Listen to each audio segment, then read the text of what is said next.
Please don't, and we're back. I feel it in your chest. Oh. And we're back. Demaris asked me not to do that. That's the only reason I did it. How's everyone doing? I'm great. How are you feeling, man? I feel great. You look great. Really? Yeah. Oh, thanks, man. I appreciate that.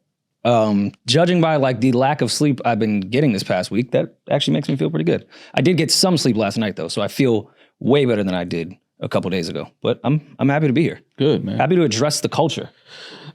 What do you have to address? It's something I could tell when you have something that you. I don't. Your really. energy. When I walked in, like you on your laptop, you sitting crazy close to the screen. Like whenever you sit close to your laptop screen, I know that it's something that you can't wait to get on this couch and talk about. So, or just sit in your chair and talk about. That's something we can talk about on Friday. What I was so close to the screen with. That's how close Amara sits to her iPad. Yeah. Once you say Friday, I know what it is. Oh, yeah. Listen, I haven't slept. So I left you alone. I didn't hit your phone all weekend. I know this is a busy week for you. So yeah. But other than that, everything is great. My weekend was cool. I have to apologize to Demaris. I sent her a nude. Oh, my bad. No, I didn't accidentally send Demaris a nude. Oh, okay.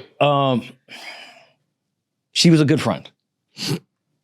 I needed a break, and she went on a dummy mission for me to get some wild energy away from me. I did not want to go to a strip club.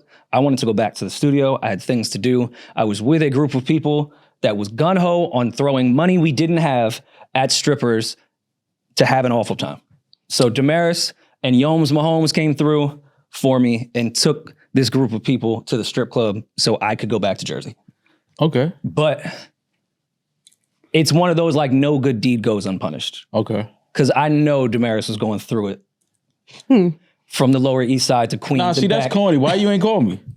Now it's why I ain't call you. See, that's what I'm saying. That's corny. God.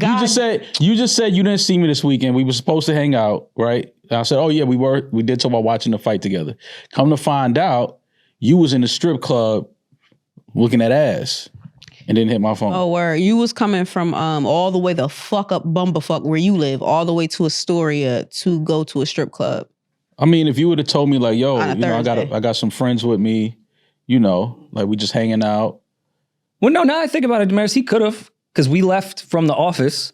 We went to the San Gennaro Festival, then we went to dinner with Sean, then the hookah spot, then the strip club. If you would have just done the quintessential New York City date with us, you could have went to the strip club. Maul would have killed himself by the third spot. Yeah, for sure. He could have went to dinner with y'all though. That was fucked up. Yeah. But then it was fucked up? No, I didn't go to dinner. Me and I was with Yomi's partner, shout out to her. I was with, Yomi's partner? Yes. Like her girlfriend? Yes. Why not just say her girlfriend? Because that ain't nobody business. What you mean? Partner sounds crazy. Partner could be friend. Nah, hold on. That's how T.I. refers to everyone. We gotta stop this shit. Partner? Yes. Like if somebody's like, y'all saw Maul, he was with his partner. that sounds like you saw me I will say, anytime I use partner, it's 100% with a gay couple. I've never said it with a straight couple. That's so crazy though. Just say her girlfriend. In a work environment, right? So this is corporate speak, but in a work environment, you're actually supposed to refer to them as your partner because it makes other people who are gay not have to out like that they're dating similar sexes. So I'm used to using like partner in that sense. But where's the corporate setting it? We're small here. Yeah. We graduated from LLC. We're a small corporation. It's a fact, though. Demaris, you can say girlfriend here. I promise you. Nobody's going to write you up. You're not going to have no meeting. Like, you could just say, Yomi, it was me, Yomi, and her girlfriend.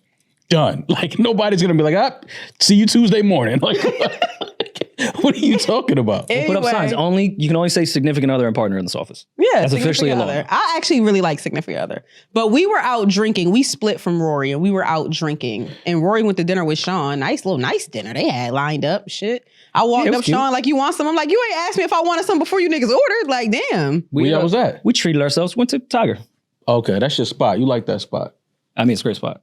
Good spot. I like it. Why didn't Maul link? What did he do? This was Friday? Yeah, no, this was Thursday when we left from recording. Oh. You was here when some of the group came. Okay. Oh, that group. Yeah. Okay, yeah, no. That group is who I was at the strip club with. You sure you wanted me to call you? I'm cool. and Maul, you got to think that group. I'm cool. That group without alcohol is a lot. Yeah, I'm now totally add in some fucking mint hookah and some tequila. And it was that type of time. Oh yeah, nah. Thank you, Demaris, for not hitting my phone. You're so welcome. I think Demaris has a great, like Demaris, like she knows, like me to an extent. Like she knows there's certain shit that I'm just not. Yeah, Maul ain't fucking with this. No. She knows. Anything I've ever invited Maul to was extremely calm. I didn't even invite Maul to his own party when I threw y'all after party. Like he just came like out of respect. I didn't even invite him to his own after party. Oh, at the Ned? Yeah. That was cool though. It was a nice vibe, calm vibe in there. It wasn't nothing crazy. Demaris did the old promoter trick and threw your name. Like, yo, he's on the way. Now he'll be here. Yeah, no. But yeah, that was his flight got canceled. Like, well, I just saw him on stage in New York, and we're in New York. That was crazy. But yeah, if you guys don't know the San Gennaro Fest, which is kind of like a Italian-based festival in Little Italian Italy. base is hilarious. Italian base is hilarious. That's like partner and significant other.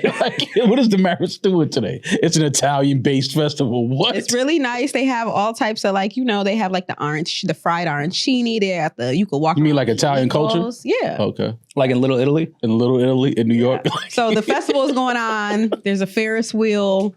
Nobody gets on the Ferris wheel. Yo, kids do. I did some real old man shit. Before we recorded today, I went over to the festival, and at noon on a Monday, I got chicken parm, pasta, and meatballs. I'm exhausted. You're an old. That's what you just ate you're an just old now? Italian man. Who eats chicken parm at noon? Noon on a Monday. Yo, what's wrong with Not you? even a Saturday. Yeah, like what's wrong with Well, you? it's yo? better for you because now your body has more time to digest it before True. you lay down. So it's better for you to, when you eat heavy food, to walk around and digest it. Like there's this restaurant I want to go to. I think One Charles, it might be called. Super expensive, super hard to get a reservation. But if you go in there when they open at like 11:30, 12 o'clock and get like steak, like you could get a table. But 11:30 in the morning? I don't know. A steak? All right, man. Steak and eggs. Nah, fam. Nah, no eggs though. It's like 11:30 in the steak at 11:30 is crazy. but they say it's good. You got all day to walk it off. Yeah. Yeah, nah, I'm Eat cool. a steak and then laying right down, crazy as fuck.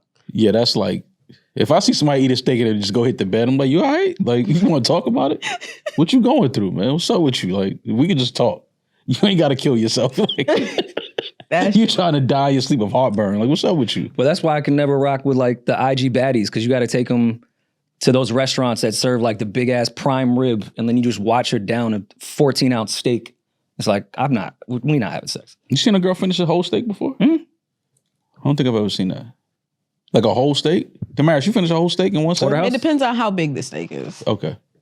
All right, that's true, I guess. Like a small little New York strip, I'll bust it down for sure. Like, you know what I'm saying? But like, I'm not eating a porterhouse. You still be trying to be cute if you go on a date, like, and not like really eat, or? No, it's not that I try to be cute, but there's just certain things I don't eat on a date because I don't want to be like tooting and booting, like Yeah. laying next to a nigga. There's certain shit I just don't like. Like I love Mexican food. I don't eat Mexican food on dates. Yo, me and Alex ate Mexican food and went to the club. We some disrespectful bitches. Y'all was farting? Just crop dust in the section. Yeah, you farting. Take your farting ass in the house, man. Take your farting ass home, man. That's the only benefit of hookah lounges. At least it kills the smell. Oh my the God. food people eat at hookah lounges, I know they're sitting in that leather fucking chair farting up a storm for sure. Tearing them lamb chops up. mad butter all over everything. Like, nah, you farting. You're inhaling and eating dairy. How was the strip club? What strip club y'all went to? Dream. Okay. Oh, I thought y'all went to Starlets. No, we went to Dream and then I deserted your group and they went to Starlets. Okay. Yeah. Yeah, I just don't got the energy. Yeah, no. I got home at 3 a.m. Can you imagine had I went to a second strip club? What time I would have gotten home? That's wild. Yeah, no. So how was Dream? it wasn't nobody in there. It was like, I mean, you know. Yeah. And then, she complained about a stripper. She like, where the black girls at? Baby, I can't. This is New York City. Everybody is race neutral around this motherfucker. Like, I can't help you. They're going to have one black girl. That's it. Yeah. Well, I mean, no, Starlets does. Yeah. It's mainly Spanish chicks, but yeah, there's more black girls there, I think. But I don't know. Strip club, fashion week, no fucking way I was doing that. But speaking of the festival, I know you guys don't care, but something crazy happened in my worlds. I know you guys don't listen to like the mafia genre podcast world, but like Kendrick Drake happened for them at the festival on Saturday. So I'll give you the quickest backstory ever. Joey Merlino, who's the alleged boss of the Philadelphia mob, now has a podcast Okay. You heard correctly. Not somebody that ratted. He could still very much be an active member of the mafia for all we know. He has a podcast. A lot of it's on a Patreon wall, but there is stuff on YouTube. There's this other guy, Gene Borello, who did rat, who started a podcast with another rat. Then they split, but he has his own page now. He got into it with Joey Merlino back and forth on some podcast beef. Joey Merlino has a cheesesteak spot in Philadelphia. Mm-hmm. He opened for the festival. He had like a little booth. And he said, I will be there at 4:00 on Saturday. This was on Saturday. Okay. Said on his YouTube page, on his shorts, we will be right at the stand at 4:00 on Saturday for anybody that has had anything to say. Mm-hmm. Gene Borello has an ankle monitor. He's in Tampa, he can't leave. So he sent his friend, who he sometimes does lives with, Hootie, on a dummy mission. Hootie also allegedly was an informant. So Hootie said, I've lived in New York all my life. I go to Mulberry Street whenever the fuck I want to go. He went by himself while on live. Him and Gene were on YouTube Live. He got off the train. He's walking. All of 10 seconds, you hear a voice, and then boom, the phone goes down, and you just hear a whole fucking mess of feet and hands, and then the screen goes black. Meanwhile, Gene just sitting there in Tampa like, they fighting? Are they fighting? Are they fighting? I know you guys are not part of that world. No, but I'm interested. I listened to all that shit. That was I was glued. It was the first time in my life I ever hit a notification, notify me when they go on live. I stopped what I was doing. I thought it was fake. I was like, no, there's no way this went exactly how we all thought it was going to go. Why would he? It almost looked like a skit. But why would he even show up there? Why would he even go? That's what, he doesn't even have beef with Joey Merlino. Gene does. Yeah, but Joey couldn't get to Gene. No. This was like predestined. For a month, all Hootie and Gene were talking about was like, oh, we could go to the festival if we want to. And then Joey was like, well, I'm here. And you guys have been talking shit about me for fucking a year. Right. Damn, they was shaking at the fest. We don't be having them type of troubles at the fest. That's ghetto. Well, we don't have them problems. What? Did you not see what Guap Dad did a couple years ago between him and Russ? That was him and Russ, right? At San Gennaro Fest, we don't have them type of problems. Like, it's very peaceful, kid friendly. Yeah. It was an old dude playing the harmonica and people were dancing to it. You know what I'm saying? Well, these are some of the guys. These are. But even with that, like, even when it was super active, because it's not so much anymore, no violence would happen at the fest. Like, they all made sure that wouldn't happen. Mm-hmm. Like, that was a rule. This shit is peaceful. Like, we make money off this. Don't come and fuck up the money. Mm-hmm. So the fact that he went by himself, and so I watched Gene's like whole breakdown after he got the story. I guess Hootie held his own against getting jumped. Listen, man, I've been jumped before. Like, there's no shame. I just think you're dumb. Like, why would you go by yourself to a place where you know everyone wants to beat you up? Yeah. But I mean, I guess I respect it. It takes balls to do that. I just think it's dumb balls. Mm-hmm. Sometimes having balls means you're just stupid. Yeah. But I guess he held his own. And Gene's excuse of why it was whack was because the first guy that hit Hootie was a black guy, not an Italian guy. He was like, you sending black guys to go do your, like, you couldn't do it. Shit. No, what if he was a black Italian? That is true. See? I'm just like, it's funny after people lose fights, like the excuses they try to find. He was a moolie. It was a moolie. A moolie like, hit me. Does that take the punch away? Because I don't think it does. But I mean, listen, Gene and Hootie are very entertaining on YouTube. Like, I'm not here to shit on them. That's their world and their business when it comes to who ratted. I'm a patron. I just watch. I just think this shit is funny. But I'm telling you, this was like our 9/11 in the mafia YouTube genre. Well, I saw another fight this week, and it was in Las Vegas. It was in Vegas. The Canelo Crawford fight was this weekend, was Saturday in Vegas. And I think it kind of lived up to the expectations. I mean, I have to come here and apologize to Terrence Crawford. I apologize. I take back anything that I said. What did you say though? What did you had Canelo? I had Canelo winning. Of course, I know Crawford's a legend. I wanted Crawford to win, but I did think Canelo was going to win. And I was like, Canelo's going to beat his ass. I just thought Canelo would win. We said it would probably go the distance, but this was a clear, unanimous fight. This was a clinic by Terrence Crawford. I think that he made a statement Saturday. I think that Terrence Crawford might be one of the greatest fighters ever at this point. I'm willing to say I think that Terrence Crawford might be a better fighter than Floyd. Not a better boxer than Floyd. Okay, I see what but he's a better fighter. I see what you're saying.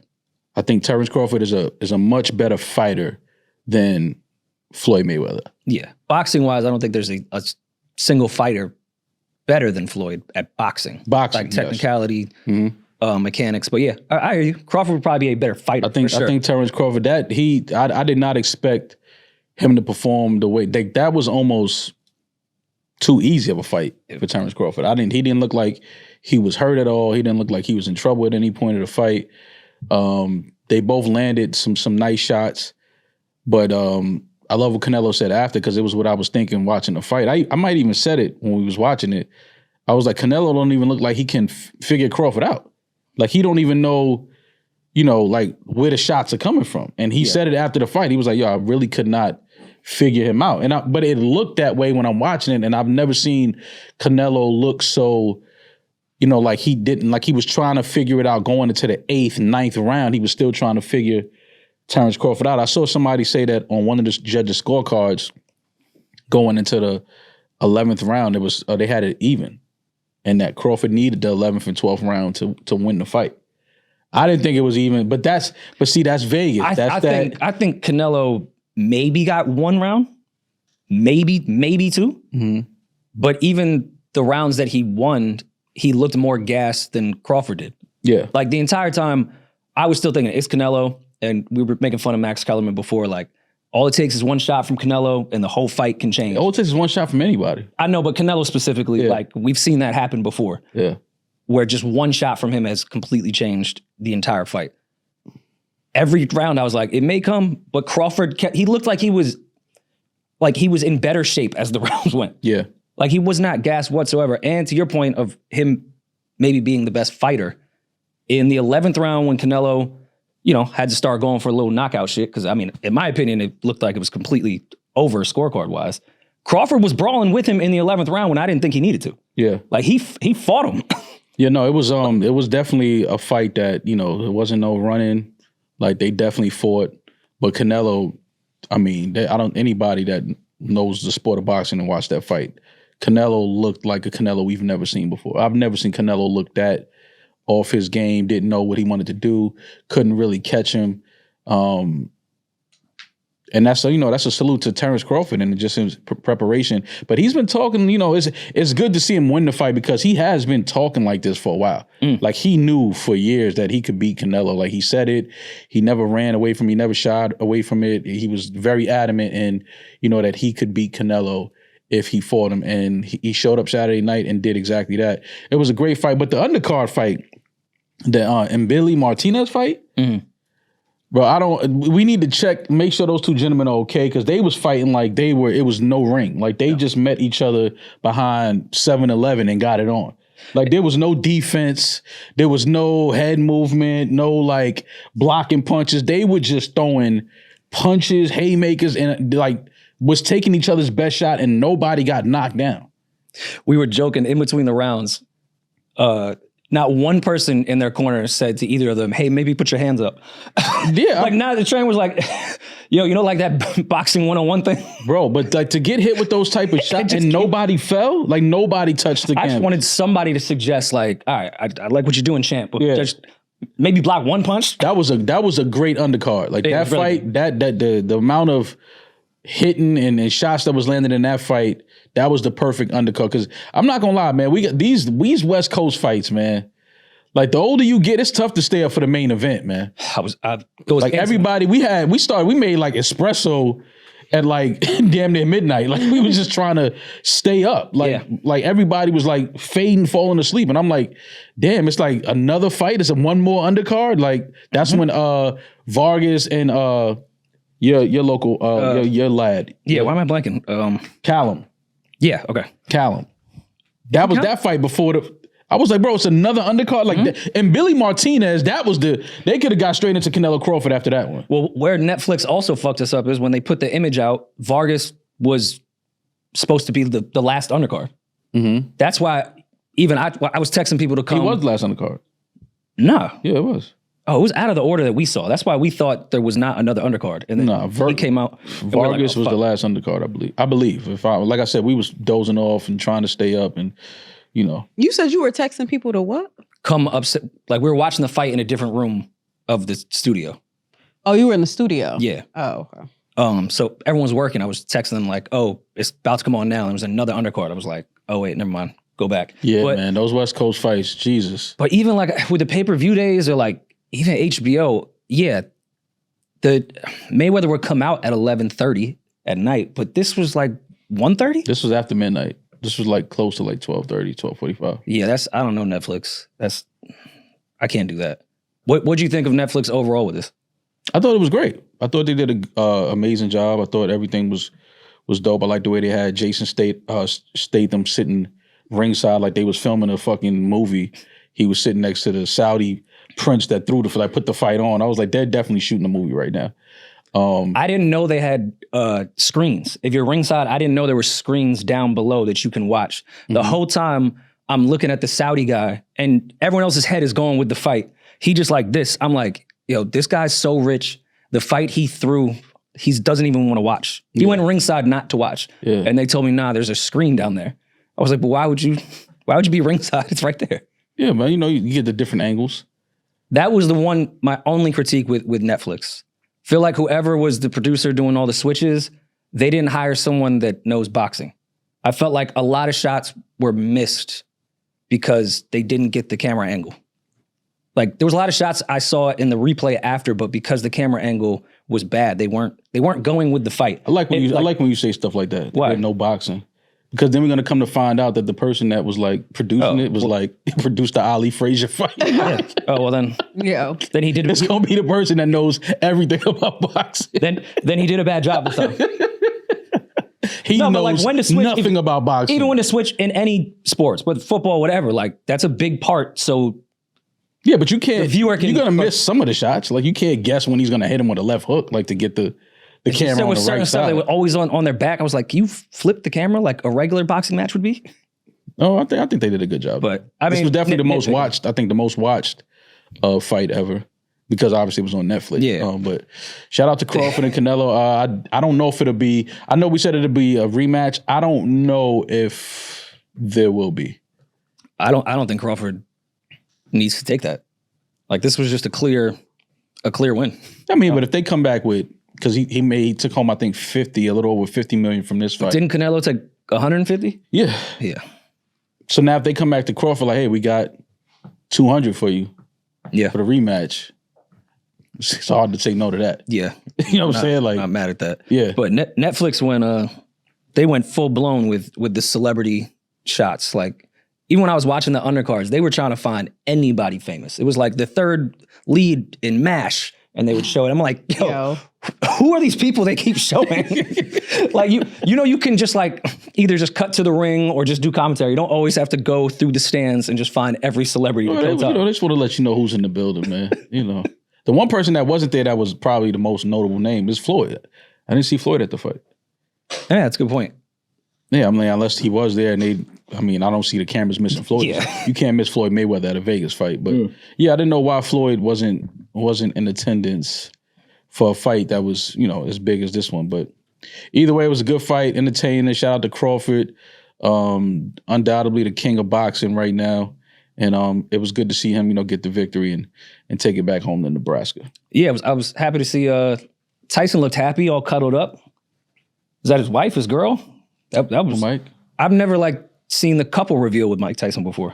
Yeah, he looked happy. Like that wasn't just some joint he met. That was a friend, He was might be his wife. Maybe he may be married. I don't know. But yeah, it was good to see Tyson not next to. When is the Tyson Floyd fight? That's next year, right? February. Yeah, it's so Jake Paul and Tank Davis is the next fight, November 14th. Yep. I mean, I have no backbone. I want to boycott this, but I'm 1,000% going to watch. You have to watch this fight. You got to watch this fight. I don't know where I land on it. Obviously Tank is the favorite, but I don't know, man. I don't want to say it out loud. What happens? What happens if he loses? Nah, he ain't gonna. We have to have a different Jake Paul conversation. We keep having to have new Jake Paul conversations because he keeps beating people. Nah, he not beating Tank. We say that every time. He not beating Tank. I mean, I was on when they first announced this fight. I was kind of like, Jake Paul's obviously the bigger guy. He can, he hit. I guess you could say he hits hard. I don't know if we can say that he can hit Tank hard. Like I don't know if Tank is going to be affected by how hard he hits, but he's not. Tank is not losing that fight. This is why this is a simulation. This all started with Nate Robinson. Yeah. It did. Started with Nate Robinson, and then it got to Floyd and Mike Tyson, and now Tank in his prime. What the fuck is going on? Yeah, man. I mean, it's boxing. It's entertainment, man. Let's make it entertaining. I guess we can stay in the boxing realm, but more on the battle rap side. Did you watch Murda Mook and Hitman Holla over the weekend? I did, man. I did. Shout out to Mook. I mean, Mook is, it's one of the GOATs, man. Well, shout out to the TakeOver Battle League, because this happened, I think it happened Saturday in Houston, right? Yeah, yes. Or Friday. Yes, Saturday. And it was out by Sunday night. Mm-hmm. If Smack had this battle, we would get it in spring 2026. Yes, we would get it right before the Tyson Mayweather fight. Like, I used to hate when they would announce shit, and I was like, well, I can't go to the battle, so let me not even get excited because I don't have to wait 6 months to see all this shit. Mm-hmm. I don't even think the last Summer Madness has come out yet. Yeah. And we going into fall? Like, Summer Madness, that shit would happen in August. We'd get that shit in December. So shout out to that league for keeping up with the times where we want shit the moment we see it. So I like that they turned it around. I like Hitman Holla, don't get me wrong. Like, as far as one of the A-listers, as far as battling goes in the battle rap history, he's the most basic A-lister to me. Basic. I'm not in any way saying Hitman is trash, but out of all of his peers, the people that you would compare him to, he's the most basic rhymer. And I think that showed in this Mook battle. Like, it showed his ass when he was rapping next to Mook. Well, I don't know. I mean, that's not really a knock on, because you're with battle rap. It's from obviously somebody like Mook. Mook has been battle rapping since before it was like Mount Rushmore thing. He was like literally walking to different neighborhoods, different blocks, battling whoever. Like Mook comes from that. Before it was so performative as it is now. Like now, battle rap is a little more performative. It's a little more like, spoken word. Kind of like it's a performance. But I feel like Serious Jones and Mook were actually kind of the ones that started that to where we even get Hitman. I just think they all did it with real intricate schemes that sounded basic. You can still perform it, but they're rapping. Mm-hmm. Hitman says cool shit, but it's like straight basic, which is fine because he's clearly won a bunch of battles and I think he's great. But I think that's why he was probably so successful on Wildin' Out. Why it's so funny. Mm-hmm. It's just basic, right in your face. Here you go, a car, bar, dar. Like, just there you go. Yeah, but I think that there's no real schemes like that. Yeah, but Mook he's just different. I think when you somebody that, again, you just from a different era in this battle rap thing. I think that it's hard to beat guys like that because the element is not as it's just not as tough as it once was. Like when you used to battle rap and go on somebody's block and stand in a circle on a sidewalk and like to come from that and then now we on stage and it's just like it's like that's easy for Mook. Like that's not a tough environment for him. Like that's a more curated, safe, like environment for him to go in there and do what he does. Like Hitman, I mean, I think he comes from that as well. He was obviously after Mook, but Hitman has had his years of performing well in the battle rap. But I just think it's different. It's just different levels when it comes to guys like Mook and Lux and those guys. It's just a different, like you're gonna look different standing in across from those guys because they just cut different when it comes to battle rap. And yeah, I wasn't saying it, as you said, not like a slight to him because I think he's great. He should be talked about with the peers that he's talked about. He's proven that. He has a resume for that, but it just, I don't know. This one, I thought it was 3-0. And with the information. It was 3-0. with the information that Hitman had in the third round, especially somebody like Mook, who's been in this for so long, you think we've heard every skeleton that he has in his closet.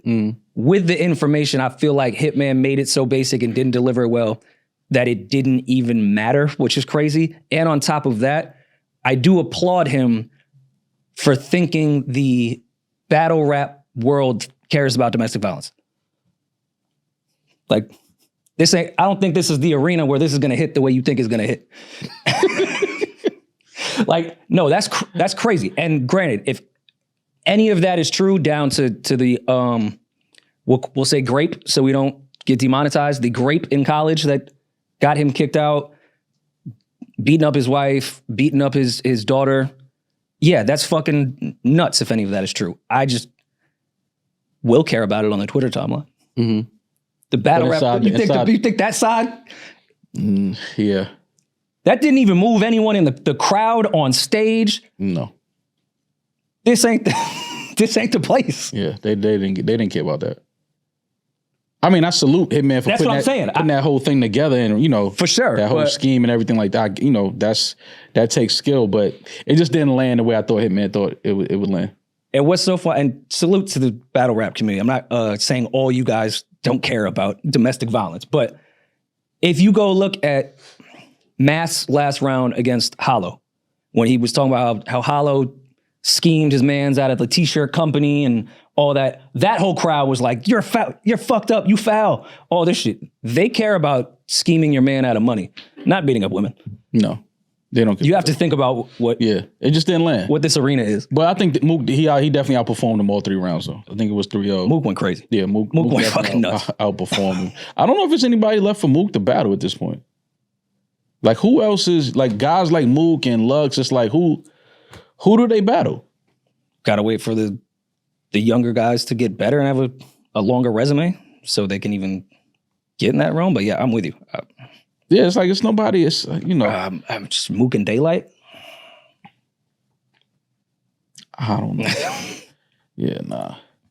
I'm cool. But either way, shout out to, what is it, Takeover?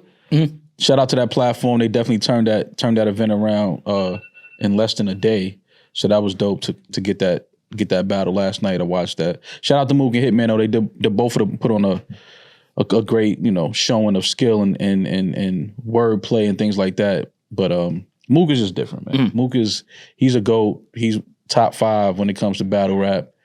I think that's solidified now. I know guys like to argue that and, say that he's not. I don't know why they would even think that, but maybe my New York bias, but Mook is definitely one of the GOATs when it comes to battle rap. No, for sure. No, Rory and Mal. Maul, I'm going to tell you something I've never said to you a day in my life, but I've always wanted to know, have you ever thought about signing up for a phone plan and went, wow, what a great price? I think you've asked me this. You're having deja vu? Maybe once before. Maybe it was a different person. Vu. Different person, maybe. Deja Boost, maybe. Yeah. But after a few months, you're like, damn, the bill's way higher. But that doesn't happen with Boost Mobile because you pay $25 a month for ever unlimited talk, text, data, starting at just $25. Visit boostmobile.com or head to your local Boost store today and get unlimited talk, text, and data for $25 a month forever. 5G speeds not available in all areas. After 30 GB, customers may experience slower speeds. Customers will pay $25 a month as long as they remain active on the Boost Unlimited plan. We are extremely excited to announce our new presenting sponsor, Hard Rock Bet. And everybody knows and loves the Hard Rock hotels, Rory, and casinos. And now you can use the top-rated Hard Rock Bet Sportsbook to place your bets all NFL season and beyond, because the NFL season is back and we cannot wait. Football is back. Bet. Hard Rock is the only legal sports book in the state of Florida and is also available in Arizona, Ohio, New Jersey, Indiana, Tennessee, Virginia, Illinois, and Colorado, with more states launching very soon. More, as New Yorkers, we know all of our family members just moved down to Florida. Yeah. So this will be great for them. This is absolutely great. You can also play on Hard Rock Bet's online casino if you are in New Jersey. Maul, you know I be in Jersey. You live in Jersey. I be in Jersey. As we gear up for the NFL season, sign up for Hard Rock Bet and make a $5 bet, and you'll get $150 in bonus bets if you win. So please head over to Hard Rock Bet, sign up, and make your first deposit today. Payable in bonus bets, not a cash offer. Offered by the Seminole Tribe of Florida in Florida. Offered by Seminole Hard Rock Digital LLC in all other states. Must be 21 plus and physically present in Arizona, Colorado, Florida, Illinois, Indiana, New Jersey, Ohio, Tennessee, or Virginia to play. Terms and conditions apply. Concerned about gambling? In Florida, call 1-888-ADMIT-IT. In Indiana, if you or someone you know has a gambling problem and wants help, call 1-800-9-WITH-IT. Gambling problem? Call 1-800-GAMBLER. Arizona, Colorado, Illinois, New Jersey, Ohio, Tennessee, and Virginia. I guess we have to stay on fights one more time. Young Thug fighting his past. Man, I miss my dogs. So with Thursday, when we was in the studio, Peeje played the record, and I thought it was a joke. I thought it was AI, you know. A 7-minute AI record is crazy. I mean, I just thought it was. That's a lot of data. I just, like, I don't know, man. I don't know if we needed this. You made it through the whole record? Yeah. Oh, me and Peeje sat here. I applaud you. Me and Peeje sat here and listened to it. And it was you have ninja patience. Like, that's crazy. Yeah, you made it through this record. This was just not good. Like, the music wasn't good. The rapping wasn't good. I mean, I understand the sentiment. Like, you know, it's like you're apologizing to people that, you know, are hearing things that you're saying about them, affected some relationships and things like that. I get it. I understand that sentiment. I don't know if we needed a 7-minute record saying that. Like, just call these dudes individually, send a text, something like, you know, we didn't need this record. Yeah, man. Apology is changed behavior, and you should change the song. This was bad. Yeah, this wasn't. I read the Cliff Notes though. I see he apologized to Mariah, to Drake, to who else. I just don't really care. I think Thug probably thinks people care more than they really do because the internet just wants to make jokes. Nobody really cares. Nobody cares about. I keep telling y'all, they just showed us the UFO flying straight through a missile. And no, we talking about a Young Thug apology record. Like, nobody cares about this. There are crazier things going on that people are just ignoring. Like, at this point, it's like, what the fuck is happening? I just think it's kind of crazy that this is what it took for Thug to start putting out music. Because he's been quiet until all this shit leaked. Now he's putting out 7-minute records. And I felt like he just put out an apology record last week too, that we thought was AI, and then a video came out for it. So yeah, this is one of those that I think we should just all move past. But what does this mean for Thug, like, moving forward? Like, what does Thug sound like? What does his music sound like? Obviously, relationships are, you know, strained at this point. He probably doesn't have the relationships that he once had, as far as in the industry and other artists and things like that. What does this mean for Thug? Like, how does this affect him? I think it's very much post 444 and Lemonade. I think we will get the Thug and Mariah the Scientist, Everything is Love Part 2. Like, I think they'll do a joint album to, like, show solidarity. Baby D? It might be over, bro. You think it's over for Thug? Okay, let's clarify. I'm not saying that I think that it's over for Thug. I think there's a possibility that Thug will never be as big as he was. And I think that in an era where it's hard to come back and put out an album like anyway. Like, Gunna is the exception, not the rule. Once you've been, you know, gone for a while, or like once you kind of turn people off, it's hard to come back and to get it's hard to come invested. To what Baby D is saying, it's hard to come back just if you just did a bid. Oh, come on. Like, that's because now it's like, you know, so much has changed, sound, you know, slang and things like that. And we move forward faster. Yeah, like cadences. Like, a lot of things have changed in music. So you're playing catch up naturally when you go away and you got to do a bid. But to now have relationships that you probably once leaned on that are not there anymore, the relationships you probably had that you leaned on creatively, you know, while you're in the studio, like, a lot of those things are no longer available to you because you can't even be around certain people anymore. You can't even hang out with certain people anymore. So a lot has changed for Thug, just, you know, as far as life goes. So now when you talk about creative creating and writing and, you know, catching the vibe and the energy. And, you know, a lot of that is things that people don't talk about that goes into making great music. You got to catch that right energy, that moment, that pulse. It's a lot that goes, you know, that you don't really think about, that just kind of happens when you're in that world, that I don't think Thug probably has at this moment anymore. So, you know, his sound is definitely gonna change. What he talks about is gonna change. Clearly. So it's like, does his audience, do they follow that change? Do they follow that sound? Do they follow that new Thug? Do they follow, or does he have to, is this something where he has to literally just start from scratch and rebuild, rebrand, you know, kind of like pivot his sound a little bit? Like, I think Thug it's a lot of questions that he's probably having with his camp in his circle right now.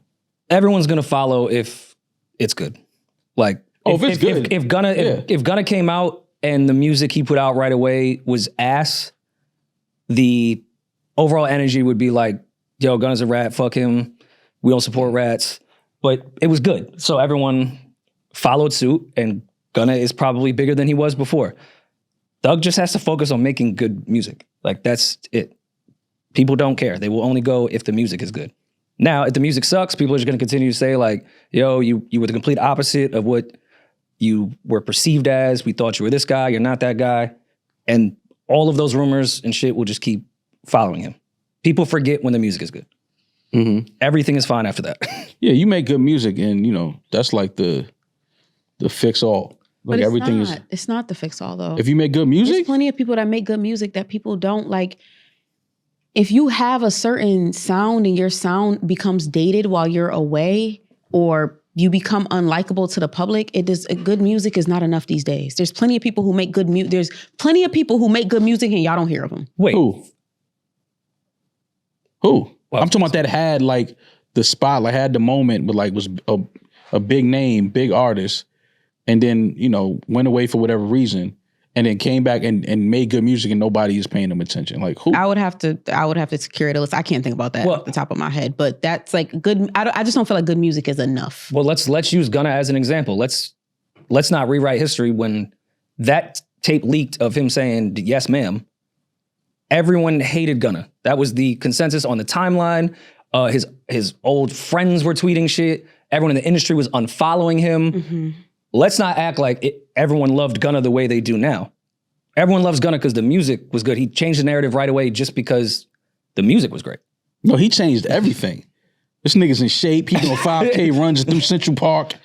Like, he doing all kind of different shit. But like, I feel like a lot of that. He was actually reformed by the state of Georgia. Oh yeah, he got a peek behind that wall, and it was like, nigga, I'm never going to jail. But it wasn't the first one ever corrected by the correction system. He's doing juice cleanses and all kind of shit. And all of the things that you're naming also contributed. It wasn't just that the music was good. He had a hit and the music was good, but Gunna, the way that Gunna was marketed, the 2 shows that he did, the fact that his looks changed and he changed up his style, he got more into fashion, he lost weight, he did all of those things. He was always into fashion. Yeah, but all of those things, like, it wasn't just the music was good. All those things definitely help, but they won't matter unless the music is good. If Gunna said, yes, ma'am, put out shitty music, and then got in shape, like, the best he would be would be a fitness influencer. Of course. Like, the music those needs, things the help, music needs to be good. Yeah. Okay, yes. So y'all missing what I'm saying. I'm not saying that if the music, like,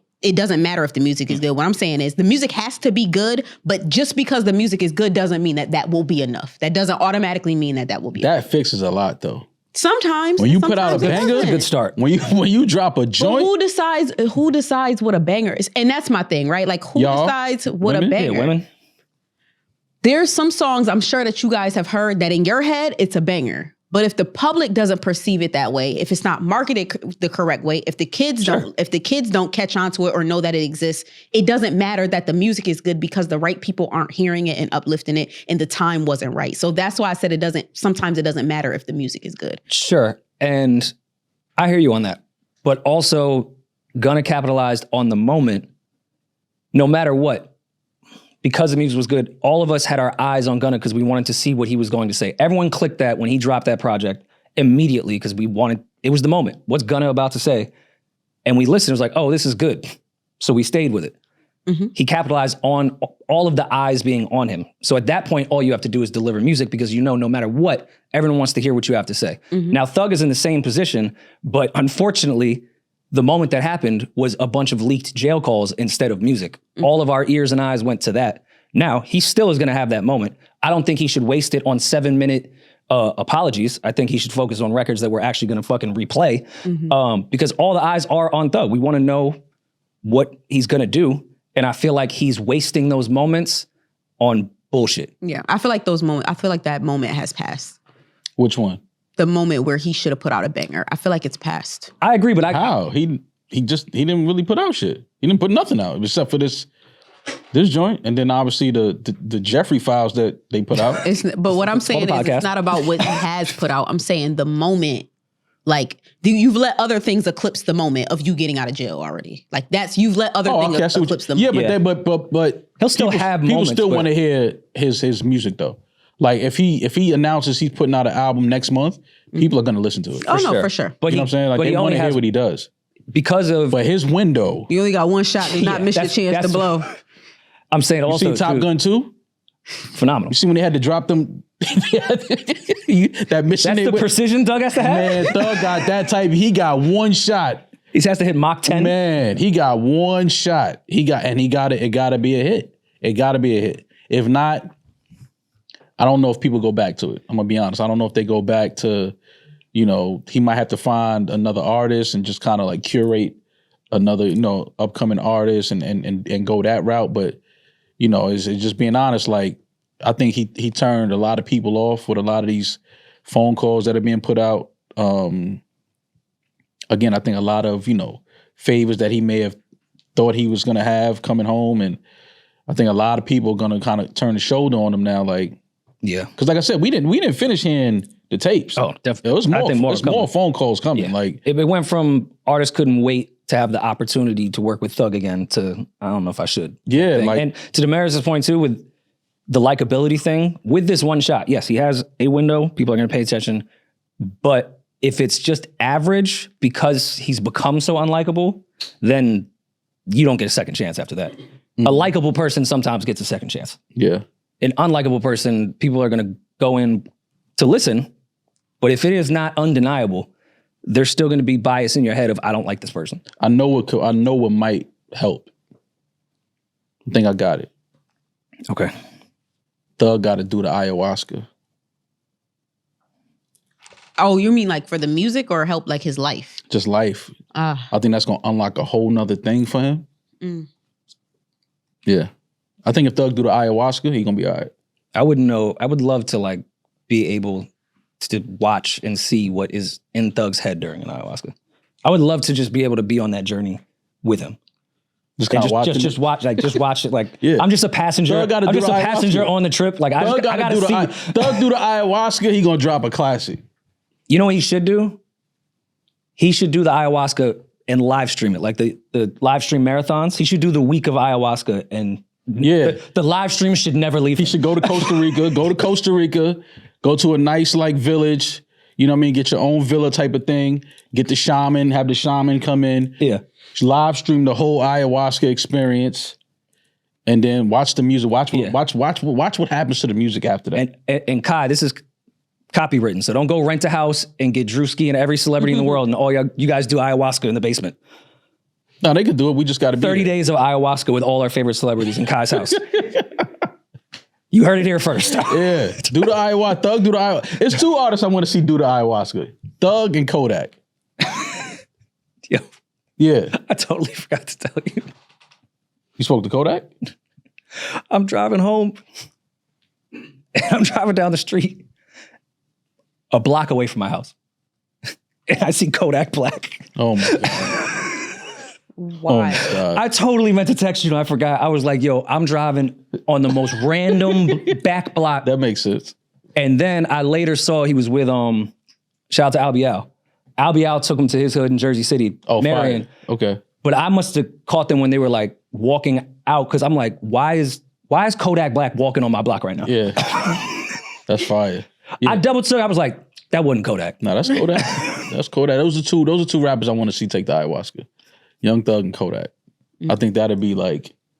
I feel like Kodak would come out with a British accent. Like I feel like he'd be a whole different. Man, that album he put out, that first song straight off the ayahuasca that Kodak put out. I'm telling you, I would love to see it. Was that Glorilla thing AI or was it a real disc? Because I saw over the weekend after I couldn't get through the Young Thug 7-minute record, some type of leak happened with Glorilla, right? But if it sounded like AI to me. So AI or not, have you guys heard the diss? Yeah, I heard it. And again, I heard a snippet at first and I thought it was AI. And then the full record came out and everyone was saying it wasn't AI. This might be the first time I wish somebody tweeted instead of rapped. Like if she just would have tweeted all of these like all day, that would have been kind of funny to me. But I mean, I don't know. If it leaked, maybe she was just trying some shit in the studio and thought it was funny. But again, it's not like the biggest deal. It's a leaked call of Doug saying she's unattractive. Yeah, I think like I don't think it warrants like this is war. So yeah, I don't think it was that. Yeah, just make a funny little record. It's whatever. It's just a funny record. She just went in there and just, wanted to just take some shots at Thug and, get her lick back. Just talking shit, but it ain't, it's not like this ain't kissing beans. Mariah caught some strays in there as well, which ones were her? The ones at the bottom, Josh, pull up those lyrics again. The ones at the bottom. She says something like burning blue. Your nigga stay cheating, burning you. It's all the way at the bottom, Josh. I just never thought I would hear a Juwanna Man reference in a diss record. Burning blue, cheating ass nigga, burning you, looking ass bitch. Like Velma off Scooby-Doo looking ass bitch. Anchor on the news looking ass bitch. You don't think she cute looking ass bitch? Only if you knew looking ass bitch. Beauty and the freak, brain size of a pea. Don't care if he cheat, long as he come home to me looking ass bitch. Yeah. I will say though, she did cut him up. Said Mariah looked like Velma off Scooby-Doo. I wouldn't even think Glorilla knew who Velma on Scooby-Doo was. I didn't think she'd know what Juwanna Man is. Glorilla, she's young. Scooby-Doo was a cartoon before I was born. She's young. She ain't that young. Glorilla? She's 26. That's not that young. A 26-year-old knowing about Scooby-Doo? Scooby-Doo was old when I was not only know about it, but to reference like one of the characters, how they look like. But I would not think that Glorilla would know who Velda off Scooby-Doo was. Like a Halloween concert. Yeah, like Scooby-Doo is like, the kids know who Scooby-Doo is. Even like when you said Juwanna Man, I'm like, the kids know who that is. Because that shit they were watching when they were really, really, really young. I thought I was really young when Juwanna Man came out. Yeah. All I know is Genie that's trapped in a vase is fucking hilarious. How you... That's what she said about Mariah? I don't know who she's talking about. I just think she said that about Thug. That he looks like a genie trapped in a vase? That's kind of funny. That's fucking hilarious. That's giving funny. Little kids a frightening look. Yeah. No, there was some very funny lines in this thing. Yeah. I think everybody's just bored. Yeah. I think she was probably in the studio having a ball. really just shooting the shit and having fun. Like, I don't think... Yeah. They probably was cutting his ass in the studio and someone was like, let's record this. Yeah. Like, I'm sure that's how it went, but... yeah, I'm glad it didn't make it to DSPs, but I'm not mad at what Glorilla did because it's not that serious of a thing, so it's just a funny... It's something to just put out there. So now her and Mariah, they not cool? Like it's over? I would assume so. I don't have insight on that, but I would assume so. Okay, well. You get on the phone with your nigga and he calling me ugly. Yeah, bitch, don't speak to me.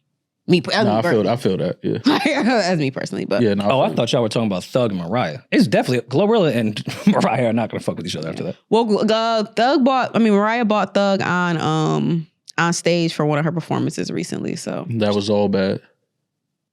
I saw that clip. That was bad. Yeah. Yeah, that was bad. Did you know that nigga said... He went to sing like one lyric of the song. Bro, TikTok comments... I know y'all don't be on TikTok. TikTok comments are the funniest comment section in the world. I think because the majority of it be like younger kids and like women. Bro, the shit they be saying is fucking hilarious. TikTok comments are the funniest fucking TikTok, like the funniest comment section in the world. Like y'all gotta go. The TikTok comments on that thing where he was up on stage with her, they was tearing his ass up. That's what I'm saying. Like once you done pissed the women off, like is Jay-Z still be catching strays for Lemonade? The girls still be on his ass. Like. Yeah. I don't know. I feel like she should have just waited. Yeah. Like, I don't know if now's the time to Nope. Nah. bring Thug out. Holding my man down. I mean, shit. It's us over them. They still together? Every time she brought him on stage. She just brought him on stage. I would assume so.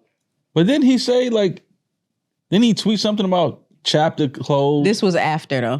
After. I think that was after he did his apologies and was like, this chapter of all this shit is done. That's how I took it. I didn't take it as... That makes sense. Like, hey, let's stop talking. Like, it's done now. I apologize to everyone. This conversation is over. But that's why when y'all beefing, you can't let the public know y'all beefing because you gonna spin that block. Yeah. Like, you just gotta keep it low. Yeah, but you spin the block until you know what I mean, until you don't spin the block. Like, you ever had that one person, you like, yo, they gonna spin, and then the spins then never come back? You look up, it been like 2 years, I'm like, oh, it's over. Yeah. It's unspun. It's heartbreaking. The spin is over. Oh God. Did she perform her AI diss? I'm not even entertaining it. I'm not even entertaining it. Say clock it. She be pissing with me a off. big smile. Clock it. Like, ain't nobody clocking shit. That clock broke. We don't even know. Like, just shut the fuck up, man. And it's Like, not right twice a day. yeah, like, yo, just whatever, man. Whatever with you. Did she perform her AI diss? No, I would assume not. There's an AI diss for Mariah? Yeah, we're on the timeline. You know what's so crazy? I love Mariah music so much I might like the AI diss. Like, That shit hard. Josh, you play it? Because I think we can play it because it's AI. We won't get flagged.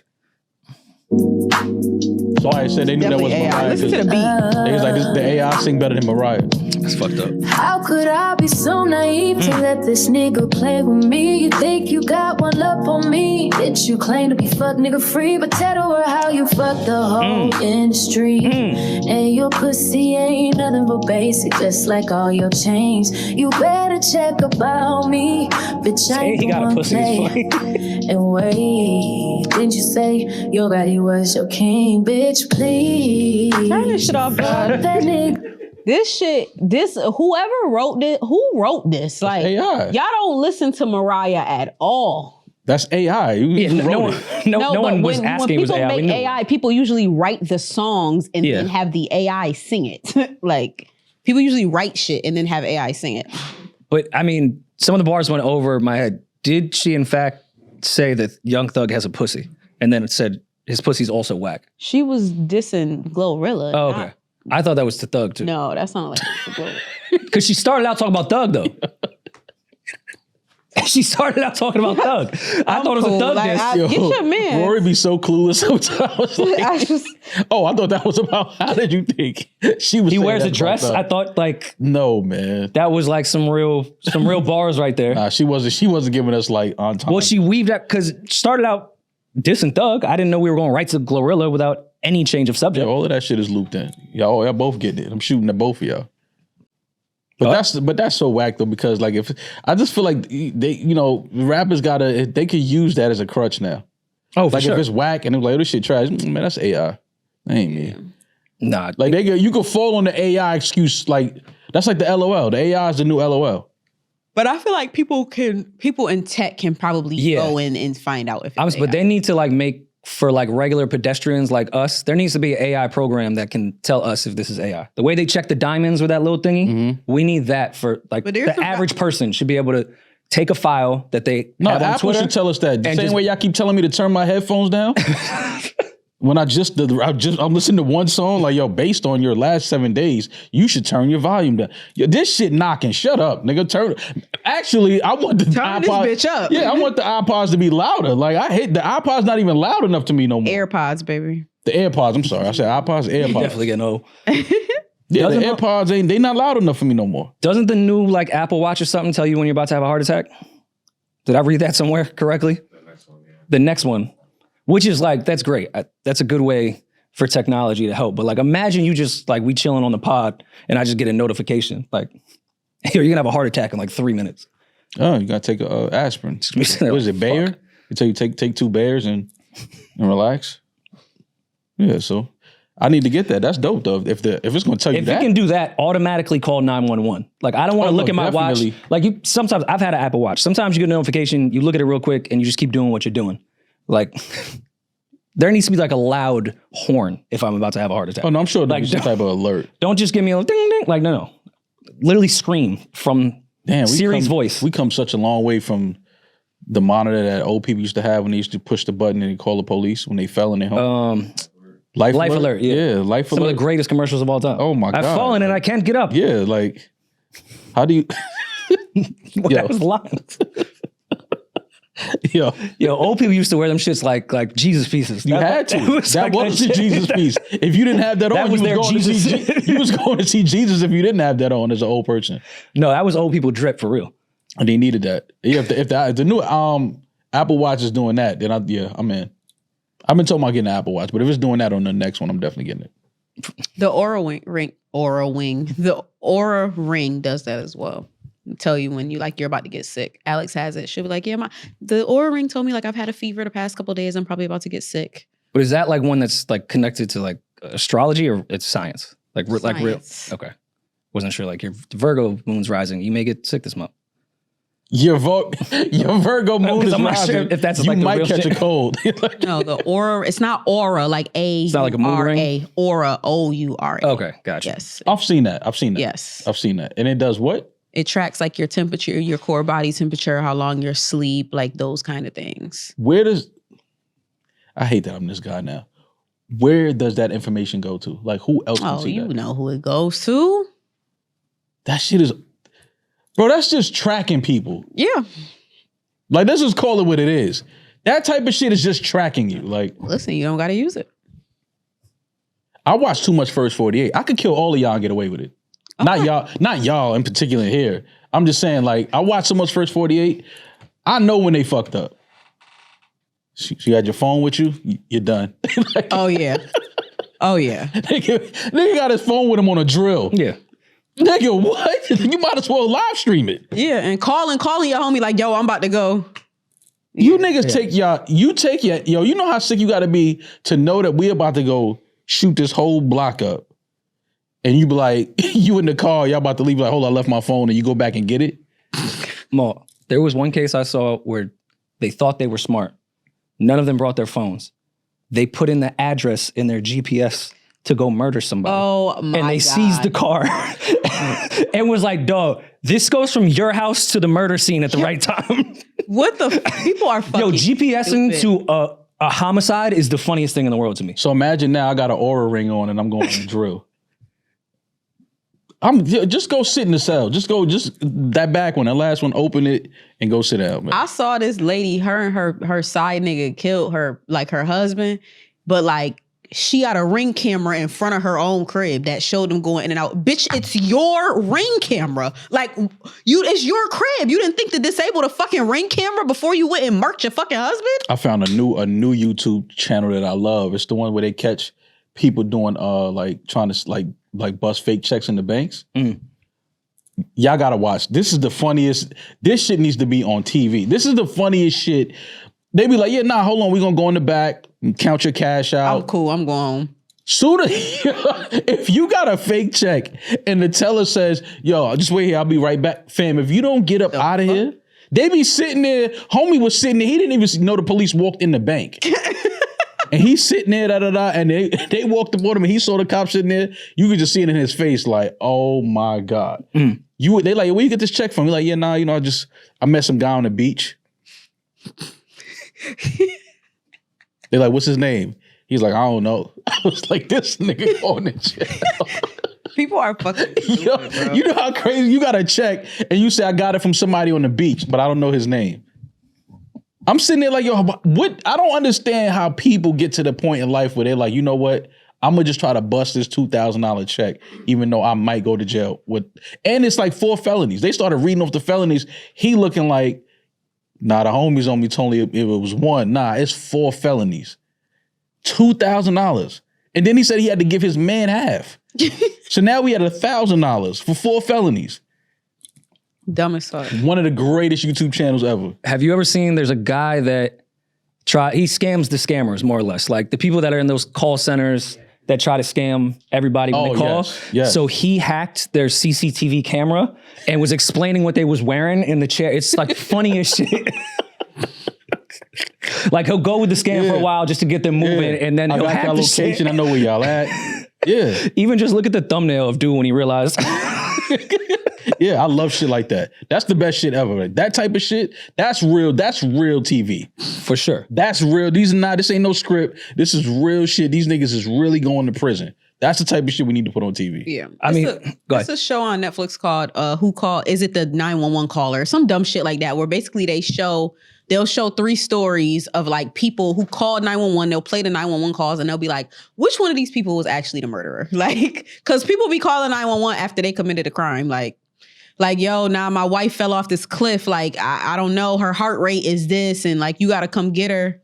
Like, nigga, you pushed her. Like, yeah, it's very interesting. Should be crazy. When you watch shows like that and you realize like who the killer is before, it's like, it's like, yo, you had, like, soon as they start talking, it's like, it can only be you. That's how I know I'm getting away with shit. But also, it be people that sound guilty, like when they get interrogated, and I'm like, that will also be me. If I committed the crime, I won't sound guilty. But if niggas think I'm a suspect and I actually ain't do shit, I'm gonna be in there stuttering.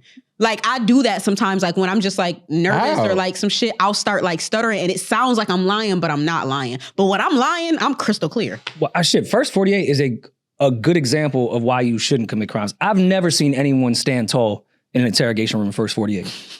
It takes about 2 seconds for everybody to start snitching.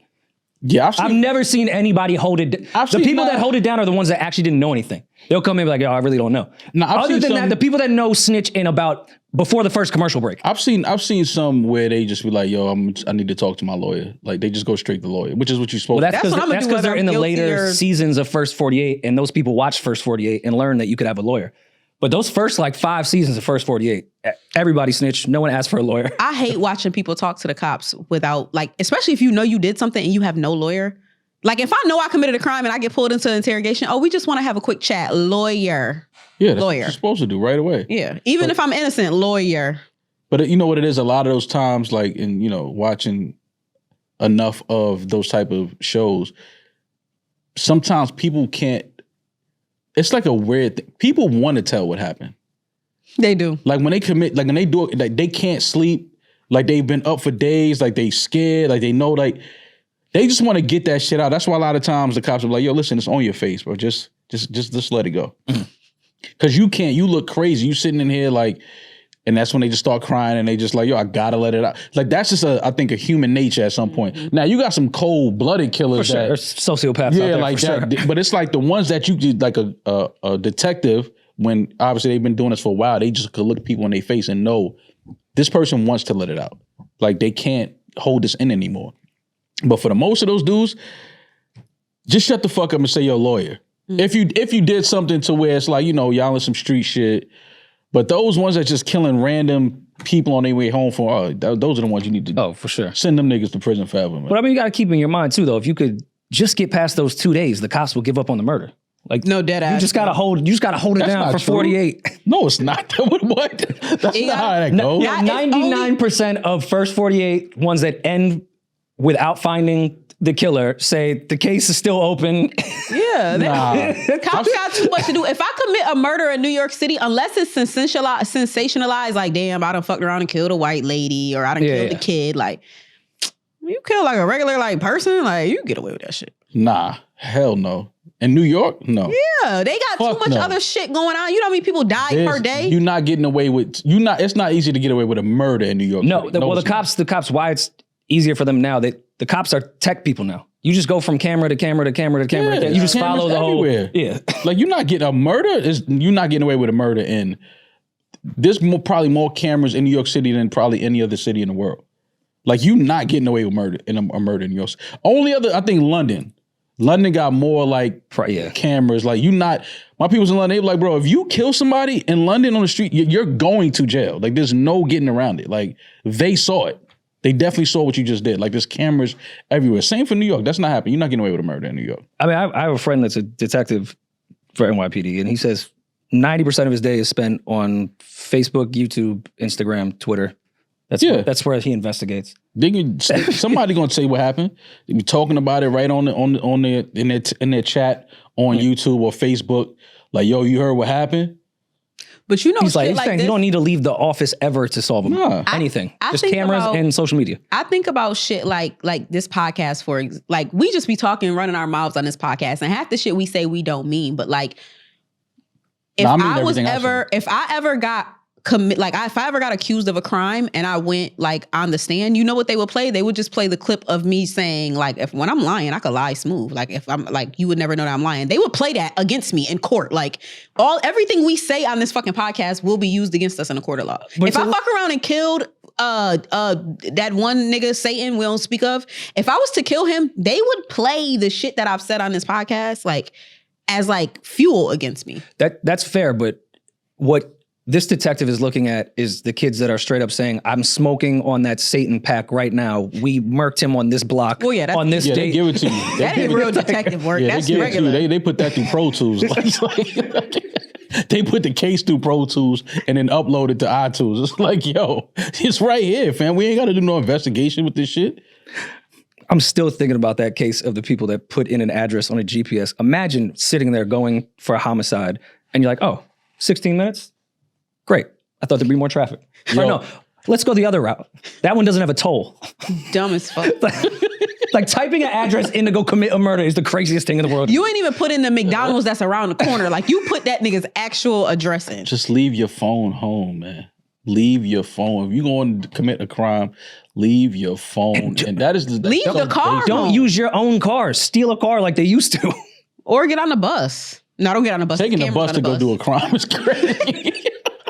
You looking up the block like, yo, where this shit at? Bus late. Driver, back door. Bus late. Back door. Bus late. Victim got away. Like it's all kind of shit going on. Take a bus. Like what? That's crazy. Or imagine taking the train and like, damn, I got on the express, not the local. And Missed you your gotta stop. go back. And go And then you outside. just get so frustrated and hot. You're like, I don't even want to kill this person anymore. Yeah, it's over. Taking the public transportation to go kill somebody. I'm sure it's been trains taken to go murk niggas. Absolutely.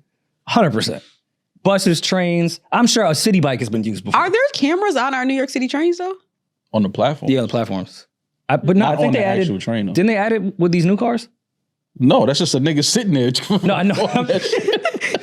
You can see the camera. Like But the new fleet, they've put a few in. The ones that don't even have like the door shit. Like it's just a train. Yeah. This new fleet is gonna have. They should have been. I was so surprised that they didn't have them. I think they didn't want liability. I don't want to see what the fuck is going on these trains. Honestly, that's how I feel. Because there's no way. Why would the trains everywhere in New York City has fucking cameras? Why would the trains not have cameras? what about air conditioning on the platforms? Where is that Good luck with that. Because summertime on a New York train, a New York City platform, Yeah. bro. You didn't give us congestion pricing not to give us air conditioning. On Yeah, the like that's platform. Like on the train. You know, you'd be happy when you could get on the train and it's And cool. and it'd be too fucking cold on there. Yeah, but like on the platform, oh my God, like it'd be. I'm talking about sizzling some summer days on that shit is crazy. Like, there's no way that New York City does not have air conditioning inside like the subways. That's to me that makes zero sense. Like, how is that not a thing yet? It costs too much. Then we have the money. Nancy Pelosi got $200 million. That's her money. If she take 10, they could put, like, just take 10 million from Nancy and put fucking ACs in all of the New York subways. Like, I tried to tell you guys, Maul is not the Republican you think he is. He's a socialist. I'm just You might saying. be a communist now. I think about Yeah, it. that was a very socialist. thing Yeah, that's you just crazy, said. man. What? Don't tell your friends. Redistribution of wealth. I mean, like, Nancy ain't doing shit doing with it. Nancy ain't doing shit with that 10. Nancy has a nice life. Yeah, Like, like, what the fuck? She ain't gonna miss that 10. Yo, put fucking ACs on the subways, That's what the man. Democratic Socialists feel. Jesus Christ. Yeah, I mean, I don't know. See, I told you I'm not this Republican y'all think I am. No, I mean, we may have a socialist mayor, or unless Curtis wins, and then we'll just have more berets on the train instead of air conditioning. yo, Biggs was asking me like, yo, where you go like to sign up for like the Guardian Angels? Like, who you gotta go? Like, Where is HQ? yeah, like when you want to be a Guardian Angel, like where do you go? Like, what does that meeting look like? What is it like? Who do you talk to? Like, because like I know where they have like the Scientology centers in LA where it's like, I know if I wanted to do this, I could walk in and be like, you yo. don't go talk to Curtis Sleewell when you want to be a Guardian Angel. You're not going to sit down and have a meeting with Curtis. GuardianAngels.org. Yo, I ain't gonna lie. I think I want to be a Guardian Angel. What? Why not? How much you think you have to pay for the fit though? Because I don't think they just give it. That to don't you. come with it. You definitely. I'm sure there's like fees and dues. I just want the merch. Oh, the fact that Kith has not done a Guardian Angels collab to me is yeah. Like I just want. You're just leaving money on the table. Yeah, like leaving money on the table. There would be lines around the corner to get that Kith Guardian Angel beret. Yo, I'm gonna sign up. I'm gonna sign up for the Guardian Angels. So for our listeners who are not in New York, not from New York City, or are very young and don't know what the Guardian Angels are, they're a nonprofit, like unarmed crime prevention group. It's like a gang it's like the Peter Pan gang. Like, it was in the 70s and 80s, crime got so bad on the trains and the cops weren't doing shit. The mayor wasn't doing shit. So the Guardian Angels, I guess, made a militia to protect citizens on the train. And I just don't know what their vetting process was because I don't know if everyone could fight. Some of the pictures I've seen, I'm not like judging, but I feel like that guy would have lost the fight in the Bronx. I never saw Guardian Angel on the train when I needed one. When them blood niggas was on that train with me when I was like 16, I ain't see a Guardian Angel. Yo, no disrespect. I've never seen them angel before. Like, have you ever seen them like stop a crime? I'm sure they have, but there's no footage. I've never seen it. So they say that new members go through training before allowed on patrol, self-defense and restraint techniques, first aid and CPR basics, just take them to that de-escalation skills, which is important, and community awareness. They just take them through a taekwondo, like basic like training. They do what we did in Detroit with our guy, with Dale. That's all they do. Yeah, that's all they do. And then they give them the t-shirt and the hat and tell them to go out there and stand on the subway. Yo, being a Guardian Angel is crazy. In 2025, yo, come on, man. What we doing? The Guardian Angel? I'm gonna sign up. I just want to go. I just got to go see what's the process. Like I just want to see what it is. Was that locations? Yeah. I'll go with you more. Yeah, let's go do it. Fuck it. Let's go. The headquarters are in Manhattan. So I don't think you guys don't give vigilante. Like I don't know if y'all got it in y'all to be Batman. Yeah, man, we could go. Where's the Chinatown location? Chinatown ain't but so big. I've been on every block in Chinatown. I've never seen the Guardian Angel headquarters. Oh, it's on Kingsbridge in the Bronx. That's my hood. I never even knew. They ain't never had no pamphlets out. They ain't never run down on us at the park and do no recruiting. They ain't set up the table. Like, yo, they not on their dean up there in the Bronx or Kingsbridge, bro. The Bloods are working way harder. Yeah, the brims to convert people. Their membership is booming up there. There's more brims than Guardian Angels on Kingsbridge, bro. Y'all got to get out to put y'all table on the sidewalk and get them pamphlets out, bro. They not doing their dean up there. That's hilarious. That's the only question is why do you want to volunteer with us? Yeah, I ain't gonna lie. I might fill that out. I'm down. I might fill that out. What would you put? Why do you want to volunteer with us? Podcast content. I'm gonna live stream. Yeah, we're trying to do an extra tier on Patreon. I'm a live stream my shift as a Guardian. Yo, I'm a live stream my shift as a Guardian Angel, man. But get my backpack, get on the train. Man, all right. That's what we got to change from our guest episode on Thursdays. Thursdays has to be dedicated to just you and I protecting the streets of New York on live stream. Yeah. That's what we got to do. Yo, get Curtis on. That's what we do. We have Curtis as a guest. For sure. We have Curtis come through and we'll kick it with Curtis and let him know, like, yo, listen, man. You know, we seeing, crime is back up. It's looking like the 80s all over again on these subways. We gotta get the Angels up. We gotta get more recruits out there and prepare them to kind of, protect the city. So yeah, let's get Curtis on, man. Let's kick it with Curtis and then go be Guardian Angels. There's one thing that may stop me. Speaking of no air conditioning on the platform, when it comes to their merch, I've only seen jackets. Like t-shirts. What's the summer fit? No, they got t-shirts. They got shorts? They got white tees. All right.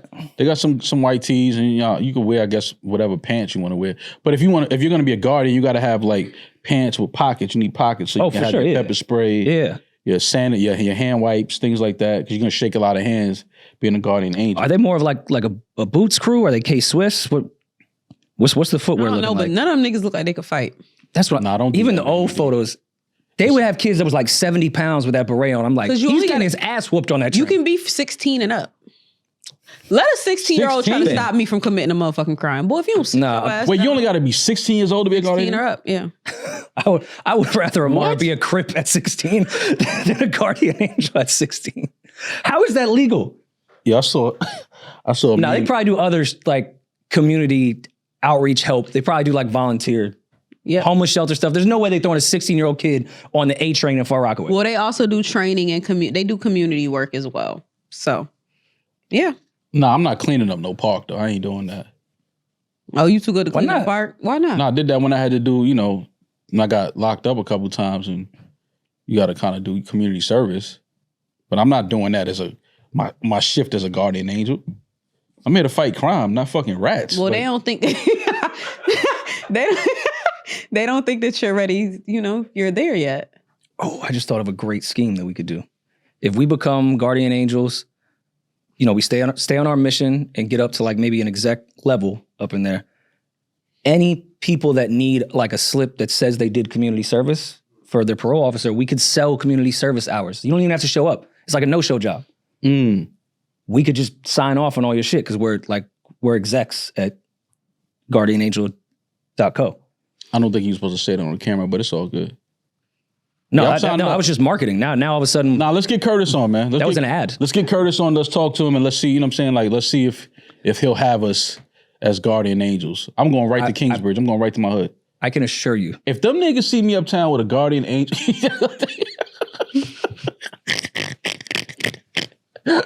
Nah, I can't go to. But you got to walk on your block and pretend like nothing's wrong. Yeah. Like, don't even acknowledge that you're wearing the fit. And people are like, what's wrong? Yeah. Like, don't even acknowledge when you walk in that you have that.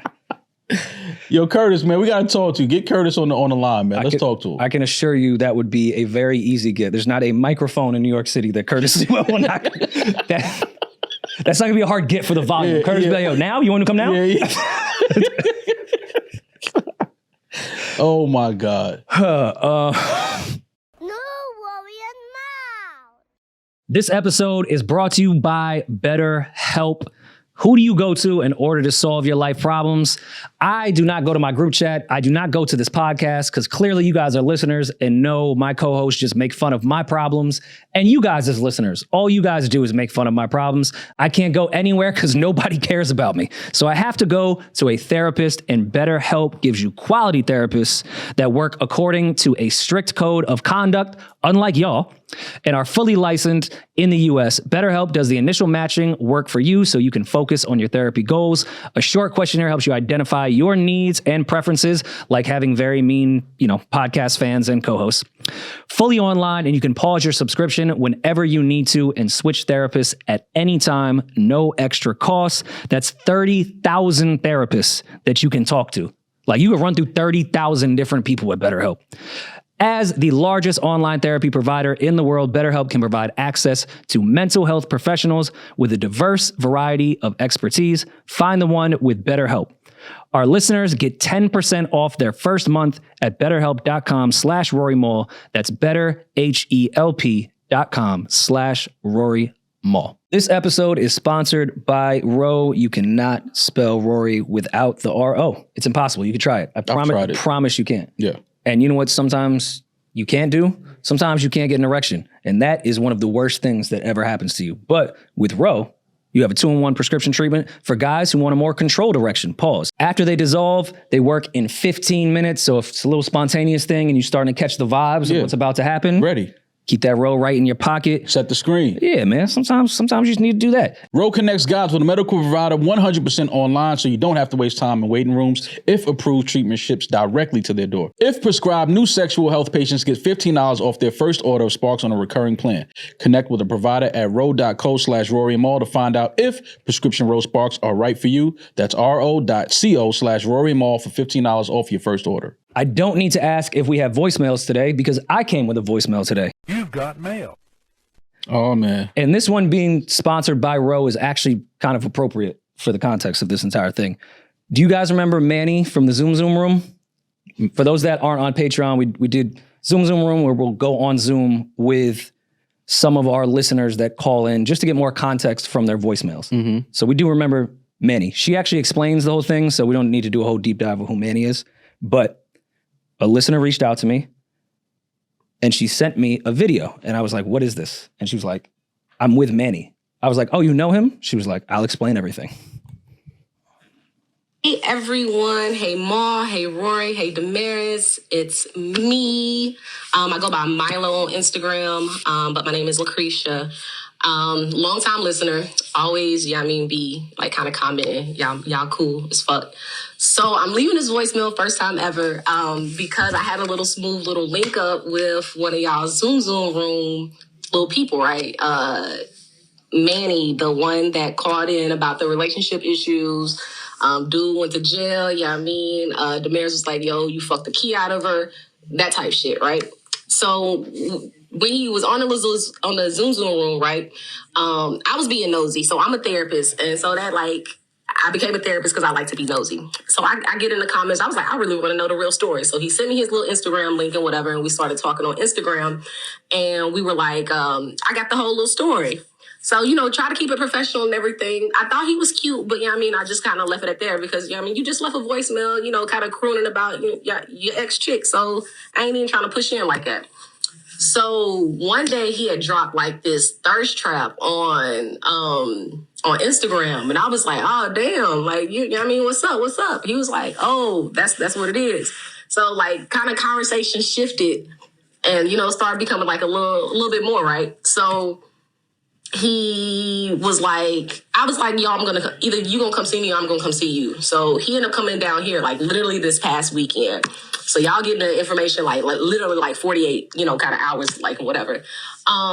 We linked up, it was a good little cool time. We watched, a whole bunch of ball games together because I'm a big football fan. So we watched, football all weekend, went out and watched the fight and whatever. And dude, real dope. Demaris, you right. And I hope that rings somehow, kind of within what you were saying to him that one day. Yeah, you right. So I just need to know, because y'all know he was crooning or whatever about his ex-chick. Should I kind of keep this going, or because he crooned on y'all podcast, should I just kind of just keep it fucking let him kind of slide to the left? All right, that's what I need. Hope y'all have a great rest of y'all day. Much love, and be honest. All right. I love the support that Milo has given us. So I mean this with absolute love. You might be the worst therapist I've ever. Nah, she's the therapist from The Sopranos. We thought they were going to fuck the whole time. Yeah. No, they fucked. I just feel like we should ask the therapist, should you be doing this? Don't ask us. I mean, if they hit it off, and no matter what her profession is, her occupation is, they hit it off, and they had a good time. But she was therapizing. She went into it to therapize him, and then she fell in love with her client. Yeah, she had sex and she enjoyed it, had a great time, and now she wants to know if there's something that she should continue pursuing. Should they continue dating and things like that, or should she just leave it as we had a cool little, weekend and that was it? Okay. So here's my thing, right? What's the thing? And I'm all for her. I love that she's a supporter of the podcast. Shout out to her. Thank you for telling me I'm right. Here comes some disrespect. That's my favorite. That's my favorite foreplay is people telling me that I'm right. Right. So here's the thing. She's a manipulator, and this is why she's a manipulator. I felt the same way. This is why she's a manipulator. Why are you calling us on this podcast and asking us these questions when you know that man listens to this podcast? He's a Patreon subscriber too. He don't miss an episode. You wanted him to hear that.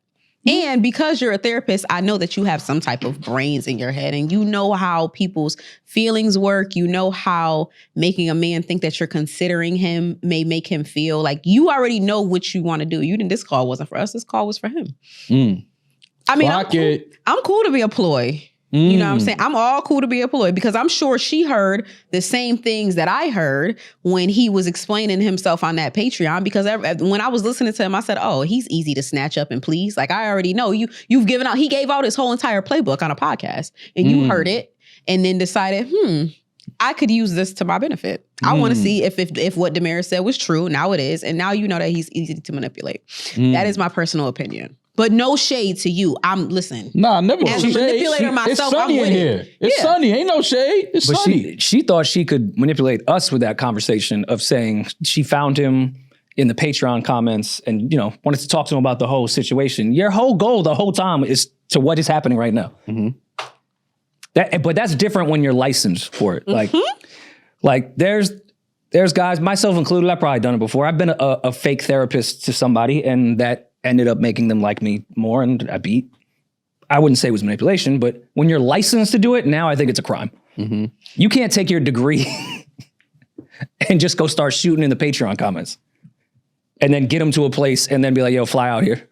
Let's fuck. The only thing that I feel like she might have slipped up in, and or maybe this is a part of her ploy too, maybe it's an inception, I don't know, a dream inside of a dream, is that there's no way you thought that I wasn't gonna clock that when you called. That's a risk. Him hearing everything that we're saying right now, if you actually like him, is a risk. So unless you like the risk and you like the thrill and you like being able to tell him, no, they were completely wrong, like I'm actually really into you. Like if you needed another level of challenge for the manipulation for your entertainment, maybe that's why you did that. But there's no way she didn't know that we were going to clock that. I'm gonna add something to it. What? He knows that she sent the message. I was going to say, my third theory is he was sitting next to her when she sent that voice note. Yeah, like... Yeah, let's keep this going. Inception. Yeah, they listen to the pod. Yeah, let's keep this shit moving. Let's keep it going. Like, yeah, that's all it was. Like, he knew that she was going to send that voicemail, knew exactly what she was going to say. Because obviously... And he'll be sending a voicemail in a couple days. Yeah. They like attention is what I'm hearing. And then maybe we'll do a Zoom room with both of them. I think that's their goal. I hate giving people their goals. That is a trauma. They're working for it. You need to work on it. Yeah, that's kind of crazy. Saying you hate giving people their goals. When you're trying to manipulate me to give you something, I hate giving people what they're trying to manipulate me into giving them. But if the goal makes sense for everybody, then I'm fine with someone thinking they're manipulating me. No, I know the play here and I agree with the play. Okay. Well, if that's the case, then we probably shouldn't call the play. Well, or we could have them on the Zoom room to call them out on their play. Okay. Well, I'm with it. I like games. And what? Do you? Yeah, well, I'm the one winning. Exactly. I'm about to say, the only time you like games is if you win it. Mm-hmm. You don't like losing, though. You don't like... But I still enjoyed the game. You don't never talk about losing, though. But I still enjoyed the game. No, I don't know if you enjoyed it. If we playing Uno and I hit your ass with a draw 24, I may lose still, but I really enjoyed the game. If you lose... Having a draw 24 in your hand is crazy. Like, if I had to draw 24 and you still end up losing... Don't play this game no more. Like it's just like it's something you might be on the spectrum a little bit. This ain't for you. You can't count. Like this, I got to draw 24 and I won. This game ain't for you. Do we have to put some respect on Manny's name? I put respect on listeners that beat other listeners. Yeah, and bagging it off the Zoom room story where it was a split decision. Like you didn't look the best throughout that entire thing on certain parts. To be able to bag somebody off that and then link up with them a few days later, like I have to put some respect on Manny's name. Yeah, but most men can't do that. Yeah, but she's a therapist. She wanted to fix him. No, she wanted to beat. Because she's asking us, he's clearly not fixed. Should I keep doing this? Nothing fixes a broken man more than pussy does. When a man is broken, give him some new pussy. Nah. What? Still broken. Hell nah. For our listeners. I've fucked through the pain before. Don't get me wrong. But I've done it so many times after that, you know, once she left, I still felt empty. I was still sitting in the bed with wet sheets like, why did I do this? This didn't make me feel any better. I still miss the other girl. This did not fill any void whatsoever, and now I have wet sheets. Oh, man. For the listeners who aren't aware of what Zoom Room is, Zoom Room is a Zoom call that we do with specific voicemail callers into our Patreon that we need more information from. So you guys might hear a voicemail on here, and then we might follow up with them on a Zoom call on Patreon. So if you're interested in that, sign up for Patreon. But that is what that is. We've had some wholesome calls, but Manny wasn't the wholesome one. No. And by the way, he owed me pussy residuals because I'm the one that sat up there and said, I know it's good. So what is the residuals exactly? What does that look like? Yeah, how do you make payment? How do you make payment on that? It's a lot of shit going on. How does she clear her debt? It's a lot of shit going on in courts. Shit is not clear with sex trafficking laws, what's tricking, what's sex trafficking. So we could talk about that off mic. Got you. So you saying you either want some pussy from her. I did not say that. You're saying that. Well, if you see a picture of her and she's attractive, you're going to want some pussy from her. Mm-hmm. But that can only work with a bisexual. Like if I put Demaris onto a dude and she likes him, I don't want to be paid back. You can get money. Like you don't gotta pay me back. I don't need that. That's all But you. that's why I said, That's all you right let's there. talk about this off mic because men usually give money for that.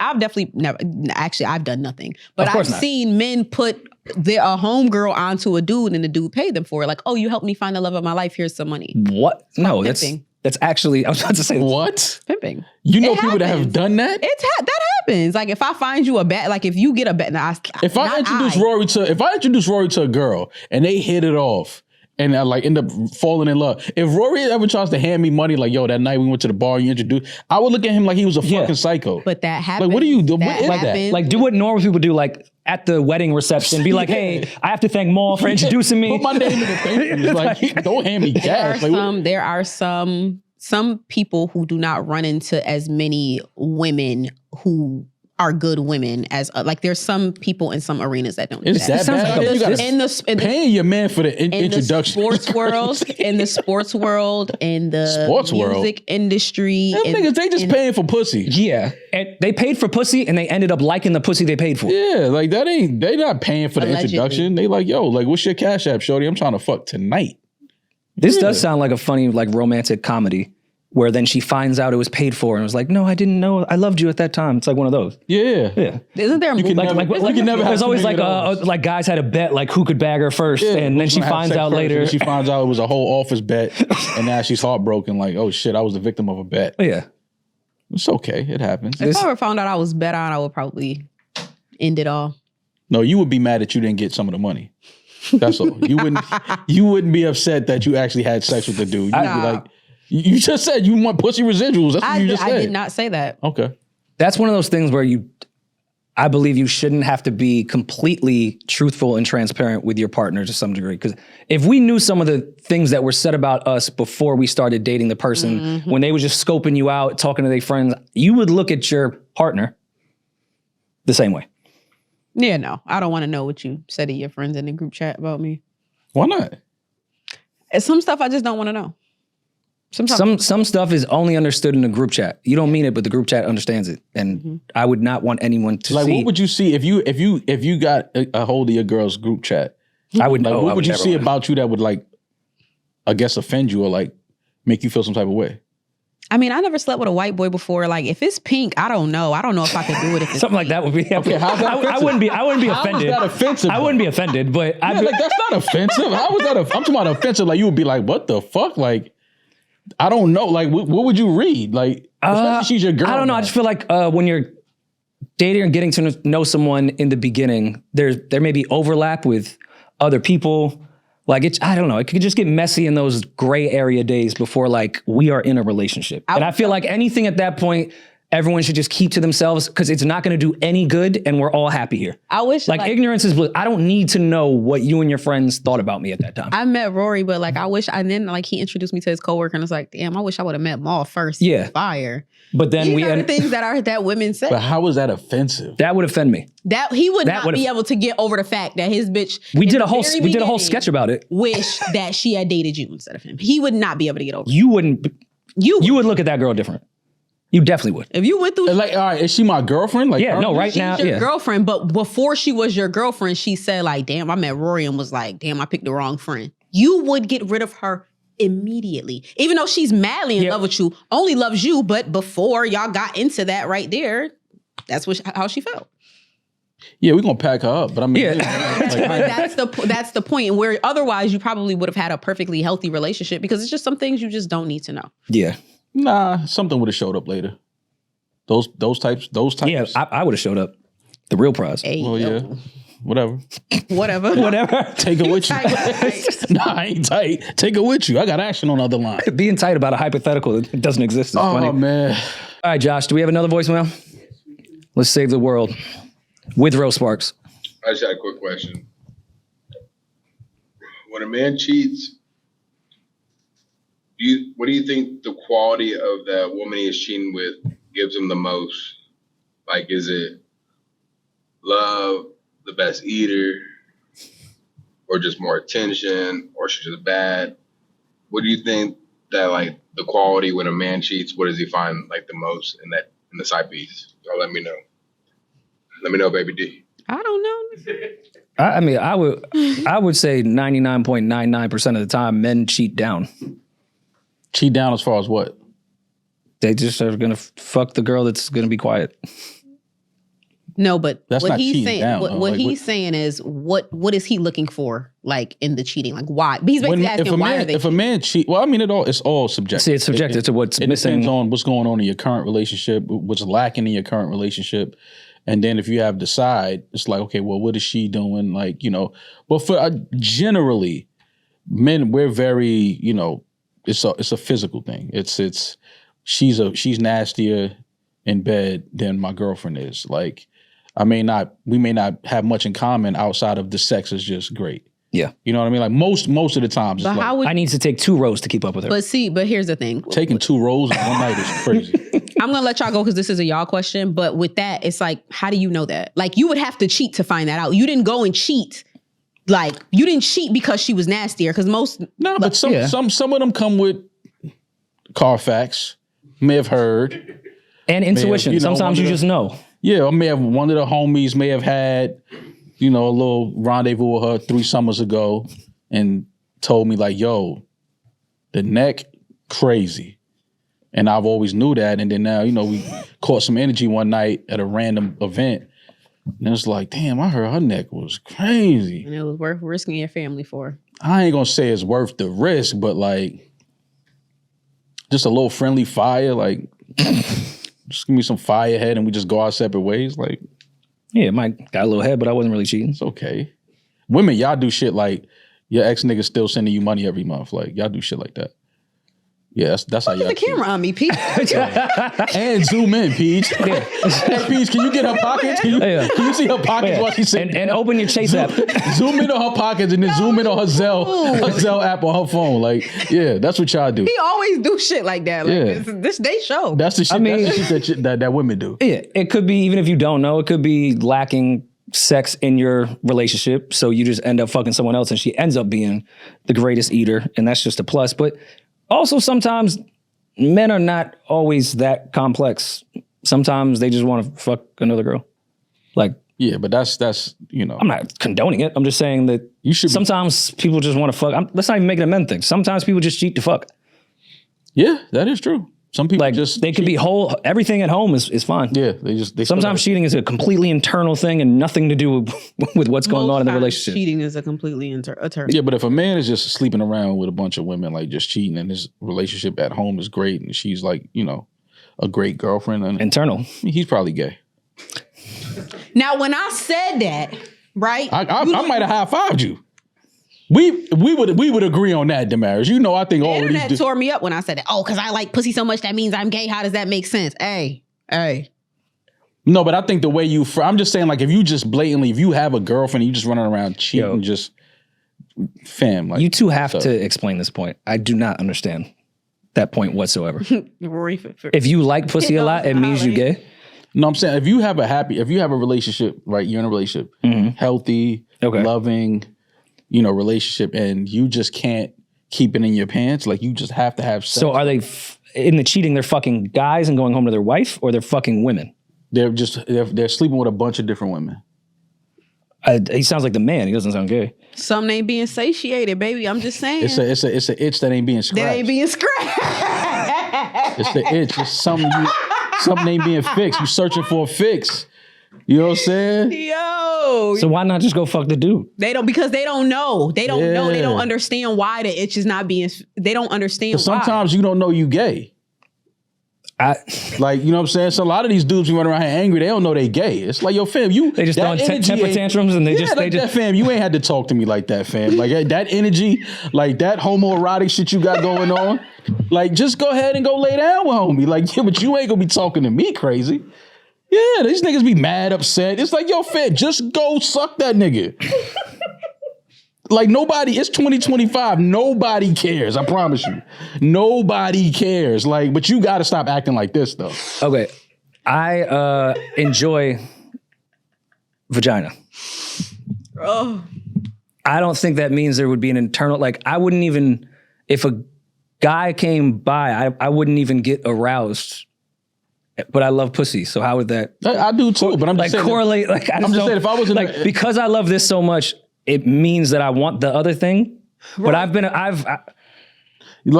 been around men before. You've been in a happy, healthy not relationship. one single time have I looked at a man and was like, yeah, I do it. You've been in a happy, healthy relationship and still fucking 4 bitches a week. You've done that? No. Okay, so then you speaking from experience, you haven't done. Could you ever even do I'm talking about the ones that like I'm going to the store to get groceries and they got to go like fuck the chick across town because it's like just go beat off somewhere. Or or suck a dick. Or there are people who have sex addictions as well. No, that exists. Yeah, for sure. But I also just don't think everyone that loves pussy and fucks a bunch of women, I think that's more of a sex addiction than it is, yo, you're just gay. Like, what would cure you would be some dick. They'll never know. Try it. I'm just saying. Yo, that's crazy. But that's, I mean, I was about to say something that Maul would have said this fun. If you go and try it, like, what? You're gay.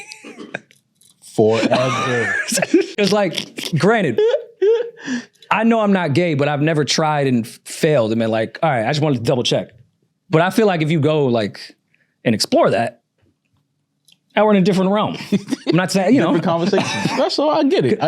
Certain things you don't need to try to know that you don't like them. 100%. That's all I'm getting at. 100%. So I'm saying if I never agree with anything you said, it's that right there. Never. Never tried and failed. I just know that I don't need to explore that. Yeah, that's not me. So I'm saying for the guys that are fucking a bunch of women, if you have that thought, just go and do it. Because I feel like the guys that don't, just don't do it. Yeah. If you have that thought, go suck some dick.